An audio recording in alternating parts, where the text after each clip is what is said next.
안녕하세요. 35년 경력의 치과 의사 김태원입니다. 오늘 아침 진료실 문을 열자마자 72세 나영이 할머니께서 마스크를 두 겹이나 쓰고 들어오셨습니다. 선생님, 저 요즘 손주가 저한테 안 와요. 얼마 전에는 할머니 입에서 이상한 냄새 나라고 하더라고요. 할머니의 눈가에 눈물이 맺혔습니다. 치과도 여러 곳 다녀봤고 양치도 하루에 5번씩 하는데 왜 안 좋아지는지 모르겠어요.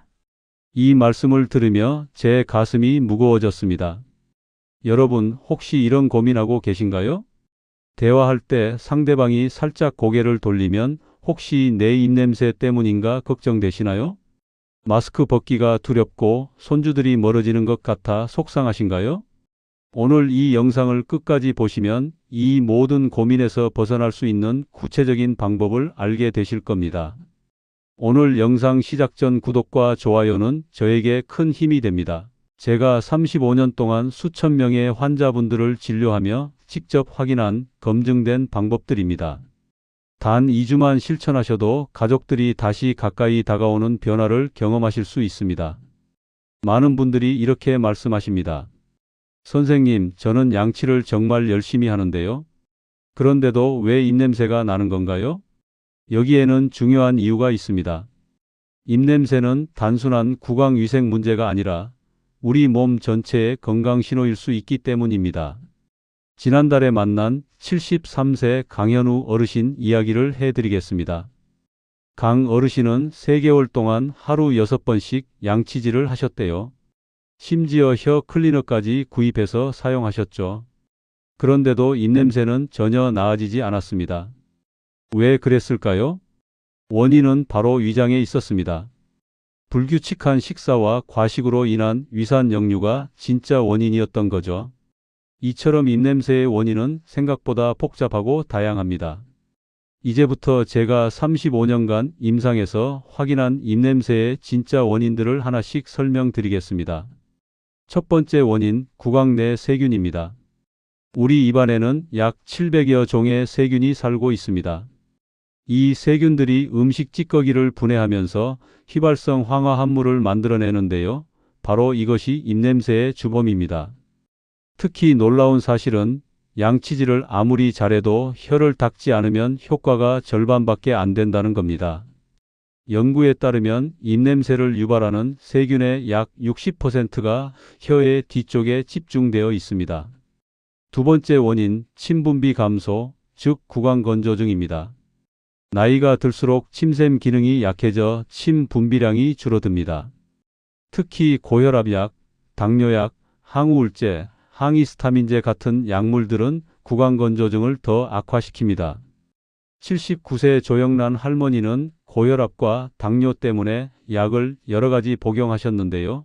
약을 먹기 시작한 후부터 입이 바짝바짝 마르고 입냄새가 심해졌다고 하셨습니다. 침은 자연적인 항균 작용을 하며 입안을 깨끗하게 유지해 줍니다. 침이 부족하면 세균이 번식하기 쉬운 환경이 되는 거죠. 세 번째 원인, 위산 역류입니다. 불규칙한 식사, 과식, 늦은 저녁 식사는 위산이 식도로 역류하게 만듭니다. 위산이 역류하면 신맛과 함께 불쾌한 냄새가 입으로 올라옵니다. 76세 박재훈 어르신은 저녁을 항상 늦게, 그것도 과식하는 습관이 있으셨는데요. 아침마다 입안에서 신맛과 함께 심한 냄새가 났다고 하셨습니다. 식습관을 바꾸고 나서야 입냄새가 크게 개선되었습니다. 네 번째 원인, 비염과 구강호흡입니다. 만성 비염이나 축농증으로 코가 막히면 자연스럽게 입으로 숨을 쉬게 됩니다. 입으로 숨을 쉬면 입안이 건조해지고 특히 잠자는 동안 세균이 급격히 증식합니다. 그래서 아침에 일어났을 때 입냄새가 유독 심한 겁니다. 다섯 번째 원인, 혀 백태입니다. 혀 백태는 죽은 세포와 음식 찌꺼기, 세균이 엉겨서 생기는 하얀 막입니다. 이것이 바로 입냄새의 큰 원인 중 하나죠. 그런데 많은 분들이 혀 백태를 제거하려고 칫솔로 세게 문지르시는데요. 이건 절대 금물입니다. 혀 표면에 상처가 생기면 오히려 세균 감염이 더 심해지고 입냄새도 악화됩니다. 입냄새를 단순히 사회적 불편함 정도로만 생각하시면 안 됩니다. 입냄새는 때로는 심각한 질환의 신호일 수 있기 때문입니다. 당뇨병 환자의 경우 혈당 조절이 잘 안 되면 과일이 썩는 듯한 달콤한 냄새가 날 수 있습니다. 이것은 케톤체라는 물질이 만들어지면서 나는 냄새인데요. 당뇨병이 악화되고 있다는 위험 신호입니다. 간 질환이 있으면 암모니아 냄새가 날 수 있고 신장 질환이 있으면 생선 비린내 같은 냄새가 날 수 있습니다. 폐렴이나 기관지 확장증 같은 호흡기 질환도 특유의 불쾌한 냄새를 유발합니다. 실제로 제가 진료한 70세 최승민 어르신은 지속적인 입냄새로 치과를 찾아오셨는데요. 구강 검사 결과 이상이 없어서 내과 검진을 권유드렸습니다. 결과는 초기 당뇨였습니다. 다행히 조기에 발견해서 치료를 시작하실 수 있었죠. 이처럼 입냄새는 우리 몸이 보내는 중요한 건강 신호입니다. 많은 분들이 입냄새를 없애려고 노력하시는데요.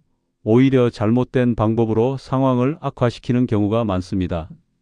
첫째, 지나치게 강한 가글을 사용하는 것입니다. 알코올 함량이 높은 가글은 입안을 더욱 건조하게 만들어 오히려 입냄새를 악화시킵니다. 클로르헥시딘 성분의 가글을 장기간 사용하면 치아 변색과 미각 변화가 올 수 있습니다. 단기간 2주 이내로만 사용하시는 게 좋습니다. 둘째, 혀를 너무 세게 닦는 것입니다. 앞서 말씀드렸듯이 혀는 매우 민감한 조직입니다. 칫솔로 세게 문지르면 혀 표면의 유두가 손상되고 상처가 생기면 오히려 세균 번식이 더 심해집니다. 셋째, 껌이나 민트로만 해결하려는 것입니다. 껌이나 민트는 일시적으로 냄새를 가릴 뿐 근본 원인을 해결하지 못합니다. 설탕이 들어간 껌은 오히려 충치와 세균 번식을 유발할 수 있습니다. 넷째, 물을 충분히 마시지 않는 것입니다. 하루 8잔, 약 2리터의 물을 마시는 것이 구강 건강에 매우 중요합니다. 물은 입안을 촉촉하게 유지하고 음식 찌꺼기를 씻어내며 침 분비를 촉진합니다. 이제부터 제가 35년간 임상에서 확인한 입냄새를 근본적으로 해결하는 3가지 비법을 알려드리겠습니다. 첫 번째 비법은 생강입니다. 생강이요? 그냥 요리할 때 쓰는 생강 말인가요? 네, 맞습니다. 바로 그 생강입니다. 생강에는 진저롤과 쇼가올이라는 성분이 들어있는데요. 이 성분들은 강력한 항균, 항염 효과가 있습니다. 실제로 연구 결과를 보면 생강 추출물은 입냄새를 유발하는 주요 세균들을 억제하는 것으로 나타났습니다. 특히 생강은 황화수소라는 입냄새 물질을 분해하는 효소를 활성화시킵니다. 78세 신혜진 할머니는 제 권유로 생강 루틴을 시작하셨는데요. 3일 만에 입안이 개운해지는 느낌을 받으셨고 2주 후에는 손주들이 다시 안겨온다며 눈물을 글썽이셨습니다. 그럼 생강을 어떻게 사용해야 할까요? 먼저 생강 선택과 보관법입니다. 생강을 구입하실 때는 단단하고 매끈하며 윤기가 나는 것을 고르세요. 주름이 많거나 물렁한 것은 피하시고요. 특히 중요한 것은 곰팡이가 조금이라도 보이면 그 부분만 잘라내지 마시고 통째로 버리세요. 생강에 생긴 곰팡이는 아플라톡신이라는 독소를 만들 수 있는데 이것은 눈에 보이지 않게 생강 전체로 퍼집니다. 생강은 냉장고 야채칸에 신문지나 키친타월로 감싸서 보관하면 약 3주간 신선하게 유지됩니다. 장기 보관하실 거라면 얇게 썰어서 냉동하세요. 최대 6개월까지 보관 가능합니다. 이제 사용법입니다. 생강을 깨끗이 씻어서 작은 조각으로 자른 후 물과 함께 믹서에 갈아주세요. 그 다음 면보나 거즈로 걸러서 생강즙을 만듭니다. 이 생강즙을 깨끗한 유리병에 담아 냉장 보관하시면 약 일주일 사용하실 수 있습니다.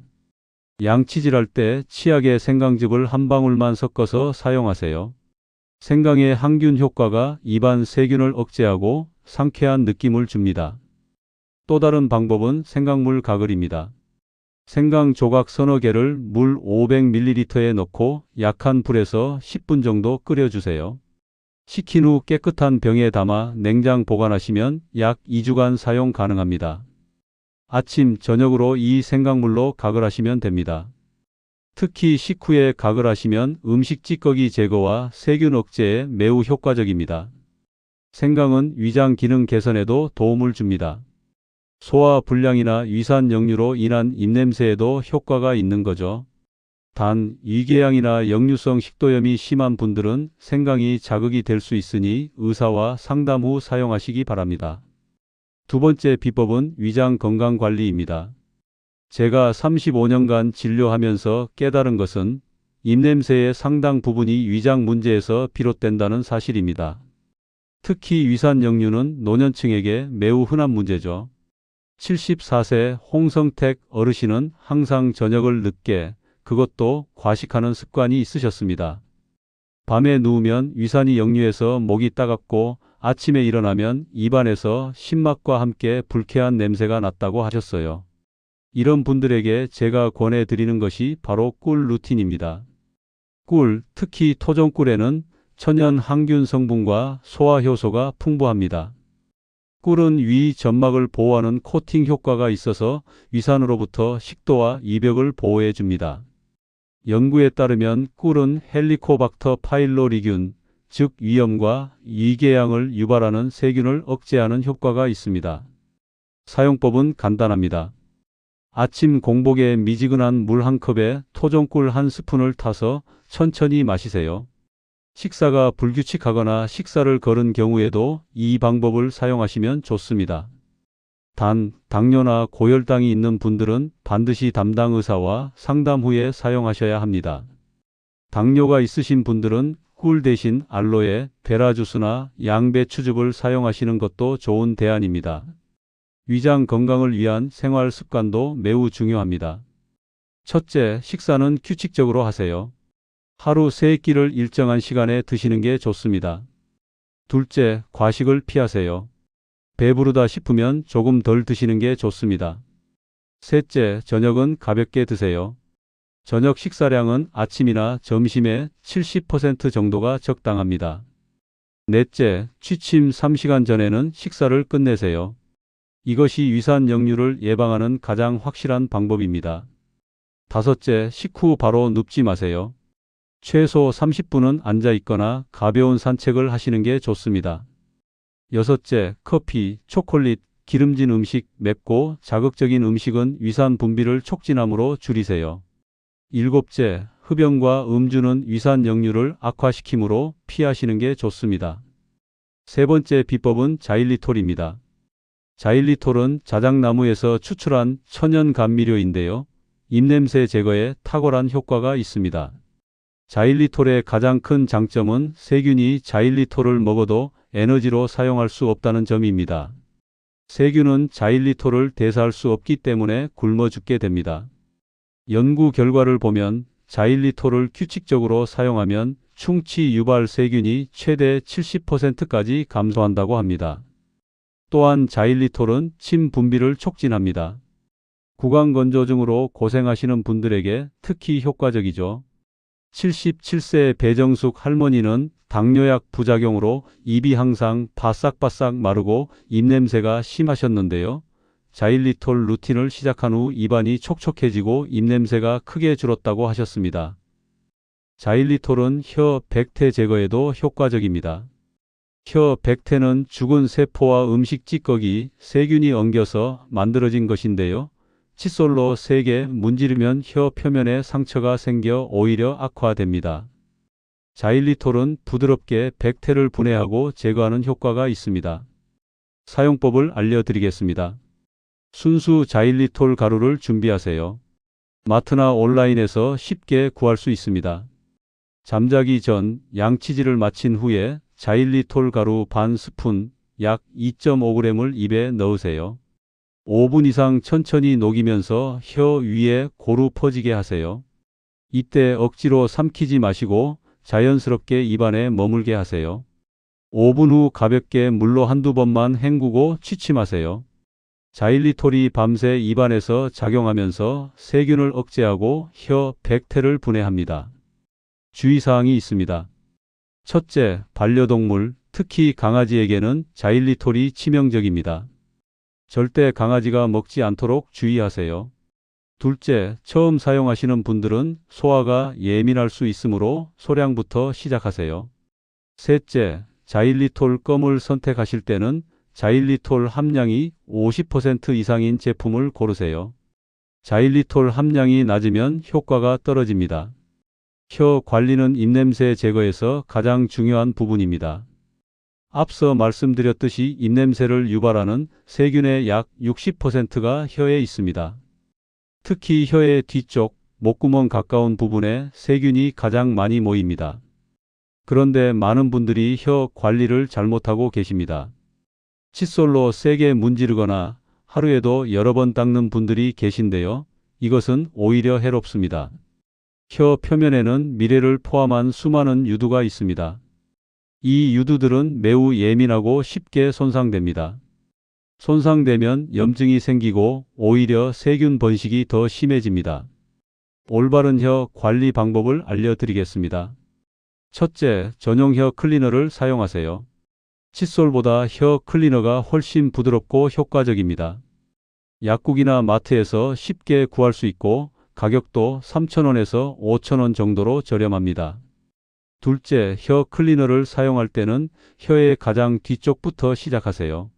너무 깊이 넣으면 구역질이 날 수 있으니 참을 수 있는 범위 내에서 시작하세요. 셋째, 앞쪽으로 부드럽게 긁어내세요. 힘을 주지 말고 가볍게 2에서 3회 정도만 하시면 됩니다. 넷째, 하루 한 번 아침 양치 시에만 하세요. 너무 자주 하면 오히려 혀에 자극이 됩니다. 다섯째, 혀 클리너 사용 후 물로 잘 헹구고 앞서 말씀드린 생강물이나 알코올 없는 가글로 마무리하세요. 혀가 건강한지 확인하는 방법도 알려드리겠습니다. 거울을 보고 혀를 내밀어 보세요. 건강한 혀는 연분홍색이고 얇고 하얀 백태가 살짝 있는 게 정상입니다. 만약 혀가 진한 빨강색이거나 백태가 두껍고 누렇거나 혀에 갈라진 금이 많다면 건강에 문제가 있을 수 있습니다. 특히 혀의 색깔 변화는 몸의 신호입니다. 진한 빨강색은 열이 많거나 염증이 있다는 신호이고 창백한 색은 빈혈이나 혈액순환 문제를 의미할 수 있습니다. 보라색이나 자주색을 띈다면 혈액순환 장애를 의심해 볼 수 있습니다. 이런 경우 치과뿐 아니라 내과 검진도 받아보시는 게 좋습니다. 구강건조증은 노년층에게 매우 흔한 문제입니다. 나이가 들수록 침샘 기능이 약해지고 복용하는 약물들도 침 분비를 감소시킵니다. 침은 입안의 세균을 씻어내고 음식물을 분해하며 치아를 보호하는 중요한 역할을 합니다. 침이 부족하면 세균이 급격히 증식하고 입냄새는 물론 충치와 잇몸 질환 위험도 크게 높아집니다. 연구에 따르면 구강건조증이 있으면 충치 발생률이 5배나 증가한다고 합니다. 침 분비를 늘리는 방법들을 알려드리겠습니다. 첫째, 물을 자주 마시세요. 하루 8잔, 약 2리터의 물을 조금씩 나눠 마시는 게 좋습니다. 한 번에 많이 마시는 것보다 자주 조금씩 마시는 게 더 효과적입니다. 휴대용 물병을 항상 가까이 두시고 30분마다 한 모금씩 마시세요. 둘째, 무설탕 자일리톨 껌을 씹으세요. 씹는 행위 자체가 침샘을 자극해서 침 분비를 촉진합니다. 자일리톨 껌은 세균 억제 효과까지 있으니 일석이조입니다. 식후 10분에서 15분 정도 씹으시면 됩니다. 셋째, 침샘 마사지를 하세요. 침샘은 귀 앞쪽, 턱 아래, 혀 밑에 있습니다. 귀 앞쪽 볼 부분을 검지와 중지로 원을 그리듯 부드럽게 마사지하세요. 턱 아래 부분도 엄지로 부드럽게 눌러주세요. 하루 3번, 식사 전에 각 부위를 30초씩 마사지하시면 침 분비가 촉진됩니다. 넷째, 레몬이나 매실 같은 신맛 나는 음식을 활용하세요. 신맛은 침샘을 강력하게 자극합니다. 레몬 조각을 물에 넣어 마시거나 매실액을 물에 타서 마시는 것도 좋습니다. 단, 위산 역류가 있으신 분들은 신맛 음식을 조심하셔야 합니다. 다섯째, 알코올과 카페인을 줄이세요. 알코올과 카페인은 이뇨작용을 해서 몸의 수분을 빼앗아 갑니다. 구강건조증이 있으신 분들은 커피, 홍차, 술을 가능한 한 줄이시는 게 좋습니다. 여섯째, 가습기를 사용하세요. 특히 밤에 자는 동안 입을 벌리고 자시는 분들은 아침에 입이 바짝 마릅니다. 침실에 가습기를 틀어놓으면 입안 건조를 예방할 수 있습니다. 적정 습도는 40에서 60% 정도입니다. 일곱째, 입호흡을 코호흡으로 바꾸세요. 만성 비염이나 코막힘이 있으신 분들은 이비인후과 치료를 받으시는 게 좋습니다. 잠잘 때 입을 벌리고 주무시는 분들은 코 테이프나 입 테이프를 사용해 보시는 것도 방법입니다. 우리가 먹는 음식은 입냄새에 직접적인 영향을 미칩니다. 어떤 음식은 입냄새를 악화시키고 어떤 음식은 입냄새를 줄여줍니다. 입냄새를 악화시키는 음식들을 먼저 말씀드리겠습니다. 첫째, 마늘과 양파입니다. 이건 누구나 아시죠? 마늘과 양파에는 황화합물이 들어있어서 소화 후에도 혈액을 통해 폐로 가서 호흡할 때 냄새가 납니다. 둘째, 커피입니다. 커피는 입안을 건조하게 만들고 커피의 산성 성분이 혀에 남아 냄새를 유발합니다. 셋째, 유제품입니다. 우유, 치즈, 요구르트는 단백질이 풍부한데 이 단백질이 세균에 의해 분해되면서 황화합물을 만들어냅니다. 넷째, 설탕이 많은 음식입니다. 설탕은 세균의 먹이가 되어 급격한 증식을 유발합니다. 다섯째, 고기와 생선입니다. 단백질 식품은 세균이 분해하면서 암모니아와 황화합물을 만듭니다. 여섯째, 술입니다. 알코올은 입안을 건조하게 만들고 간에서 분해되면서 아세트알데히드라는 냄새 나는 물질을 만듭니다. 그럼 입냄새를 줄여주는 음식들은 무엇일까요? 첫째, 사과입니다. 사과의 섬유질은 천연 칫솔 역할을 하며 폴리페놀 성분은 항균 효과가 있습니다. 연구에 따르면 사과를 먹으면 마늘 냄새를 50% 이상 줄일 수 있다고 합니다. 둘째, 당근과 샐러리입니다. 이 채소들도 섬유질이 풍부해서 씹는 동안 치아와 혀를 깨끗하게 해주고 침 분비를 촉진합니다. 셋째, 요구르트입니다. 앞서 유제품이 입냄새를 유발한다고 했는데 무가당 플레인 요구르트는 예외입니다. 요구르트의 유산균이 입안의 황화수소를 80%까지 줄인다는 연구 결과가 있습니다. 단, 설탕이 들어간 요구르트는 오히려 해로우니 무가당 제품을 선택하세요. 넷째, 녹차입니다. 녹차의 폴리페놀과 카테킨 성분은 강력한 항균 효과가 있습니다. 하루 23잔의 녹차는 입냄새 예방에 매우 효과적입니다. 다섯째, 파슬리와 민트입니다. 이 허브들은 클로로필이 풍부해서 냄새를 중화시키는 효과가 있습니다. 식사 후 신선한 파슬리를 몇 줄기 씹으면 입냄새가 크게 줄어듭니다. 여섯째, 생강입니다.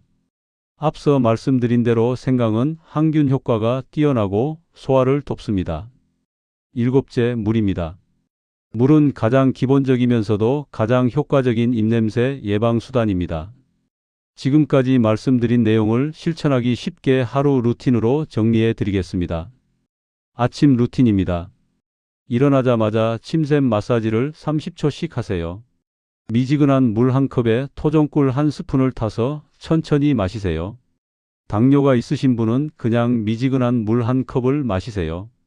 아침 식사 후 30분 뒤에 양치질을 하세요. 이때 치약에 생강즙 한 방울을 섞으세요. 혀 클리너로 혀를 부드럽게 23회 닦으세요. 생강물로 가볍게 가글하세요. 자일리톨 껌을 10분 정도 씹으세요. 점심 루틴입니다. 식사 전에 물 한 컵을 마시세요. 식사는 천천히 꼭꼭 씹어서 드세요. 최소 20분 이상 걸쳐 드시는 게 좋습니다. 식사 후 30분 뒤에 가볍게 양치하거나 양치가 어려우면 생강물로 가글하세요. 자일리톨 껌을 10분 정도 씹으세요. 오후 루틴입니다. 물을 자주 마시세요. 30분마다 한 모금씩이 이상적입니다. 녹차 한 잔을 마시세요. 간식으로 사과나 당근을 드세요. 저녁 루틴입니다. 저녁 식사는 취침 3시간 전에 끝내세요. 식사량은 아침이나 점심에 70% 정도로 가볍게 드세요. 식사 후 30분 뒤 양치질을 하세요. 치약에 생강즙을 한 방울 섞으세요. 혀 클리너는 아침에만 사용하시고 저녁에는 하지 마세요. 생강물로 가글하세요. 잠자기 직전 루틴입니다. 침샘 마사지를 30초씩 하세요. 자일리톨 가루 반 스푼을 입에 넣고 5분간 천천히 녹이세요. 가볍게 물로 한두 번 헹구고 취침하세요. 침실 가습기를 켜세요. 이 루틴을 꾸준히 실천하시면 어떤 변화가 올까요? 3일차 입안이 개운해지는 느낌을 받으실 겁니다. 아침에 일어났을 때 입안의 끈적임이 줄어듭니다. 일주일차 가까운 가족이나 친구가 변화를 알아차릴 수 있습니다. 요즘 뭔가 달라진 것 같아요 라는 말을 들으실 수 있습니다. 2주차 뚜렷한 개선을 경험하실 겁니다.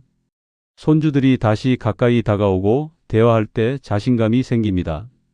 한개월 차 입냄새가 거의 사라지고 구강 건강 전체가 개선됩니다. 잇몸 출혈도 줄어들고 치아도 더 깨끗해집니다. 입냄새를 해결하는 과정에서 또 하나 중요한 사실을 말씀드려야겠습니다. 구강 건강은 전신 건강과 밀접하게 연결되어 있다는 것입니다. 제가 35년간 진료하면서 확인한 바로는 구강 건강이 좋아지면 전신 건강도 함께 좋아집니다. 치주 질환이 있으면 당뇨병 관리가 어려워집니다. 반대로 치주 질환을 치료하면 혈당 조절이 더 잘 됩니다.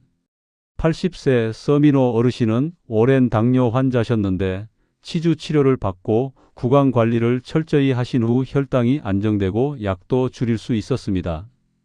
구강 내 세균은 혈관을 통해 전신으로 퍼질 수 있습니다.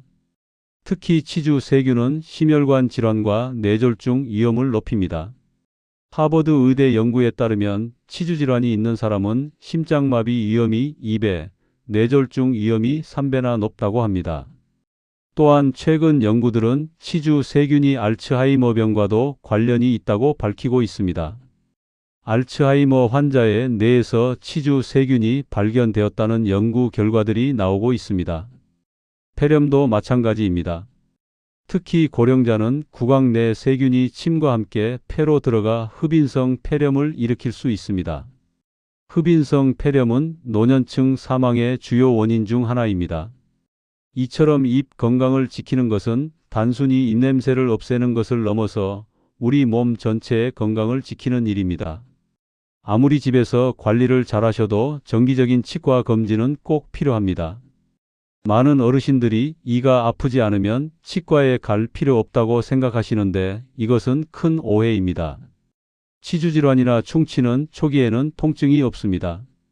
통증이 느껴질 때는 이미 많이 진행된 상태인 경우가 대부분입니다. 65세 이상은 최소 6개월에 한 번, 당뇨나 심혈관 질환이 있으신 분들은 3개월에 한 번 치과 검진을 받으시는 게 좋습니다. 정기 검진에서는 무엇을 하나요? 첫째, 구강 전체 검사입니다. 치아, 잇몸, 혀, 입천장, 목구멍까지 꼼꼼히 살펴봅니다. 초기 충치, 잇몸 질환, 구강암 징후 등을 조기에 발견할 수 있습니다. 둘째, 스케일링입니다. 집에서 아무리 양치를 잘해도 제거되지 않는 치석을 전문 기구로 제거합니다. 치석은 잇몸 질환의 주범이므로 정기적으로 제거해야 합니다. 다행히 65세 이상은 연 1회 스케일링이 건강보험 적용됩니다. 본인 부담금은 1만 원 안팎으로 부담이 크지 않습니다. 셋째, 불소 도포입니다.